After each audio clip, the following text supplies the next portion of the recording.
Thank you for the invitation here today to talk about my big brother, George. The world knows him as George, but I called him Perry. Yesterday, we laid him to rest. It was the hardest thing I ever had to do. I'm the big brother now, so it's my job to comfort my brothers and my sisters, Perry's kids, and everyone who loved him. And that's a lot of people. I have to be the strong one now because George is gone. And me being the big brother now is why I'm here today. To do what Perry always would have done. To take care of the family and others. I couldn't take care of George that day he was killed, but maybe by speaking with you today, I can make sure that his death would not be in vain. To make sure that he is more than another face on a t-shirt, more than another name on a list that won't stop growing.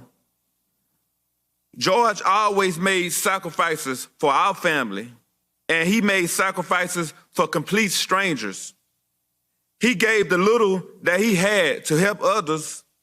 He was our gentle giant. I was reminded of that when I watched the video of his murder. He called all the officers sir.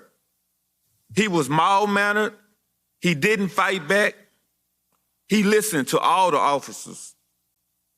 The man who took his life, who suffocated him for 8 minutes and 46 seconds, he still called them sir as he begged for his life. I can't tell you the kind of pain you feel when you watch something like that. When you watch your big brother, who you looked up to your whole entire life, die begging for his mom. I'm tired. I'm tired of pain. Pain you feel when you watch something like that.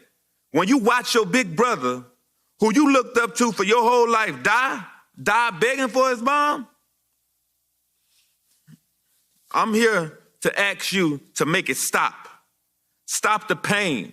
Stop us from being tired. George called for help and he was ignored. Please listen to the call I'm making to you now, to the calls of our family and the calls ringing out the streets across the world. People of all backgrounds, genders, and races have come together to demand change. Honor them, honor George, and make the necessary changes that make law enforcement the solution and not the problem. Hold them accountable when they do something wrong. Teach them what it means to treat people with empathy and respect. Teach them what necessary force is. Teach them that deadly force should be used rarely and only when life is at risk. George wasn't hurting anyone that day. He didn't deserve to die over $20. I'm asking you, is that what a black man is worth?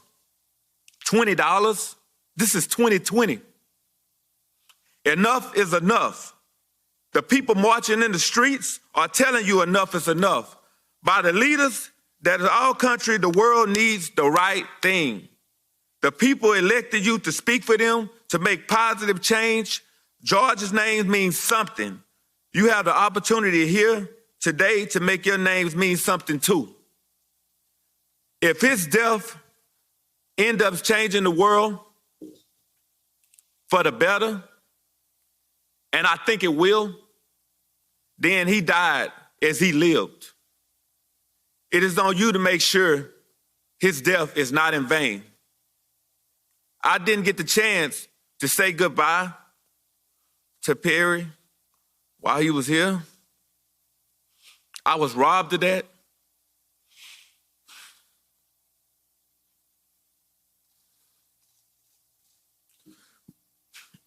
But I know he's looking down at us now. Perry, look up at what you did. Big brother, you changed the world. Thank you for everything, for taking care of us when on earth, for taking care of us now. I hope you found mama and you can rest in peace with power. Thank you. Hey there, I'm Chris Hayes from MSNBC. Thanks for watching MSNBC on YouTube. If you want to keep up to date with the videos we're putting out, you can click subscribe just below me or click over on this list to see lots of other great videos.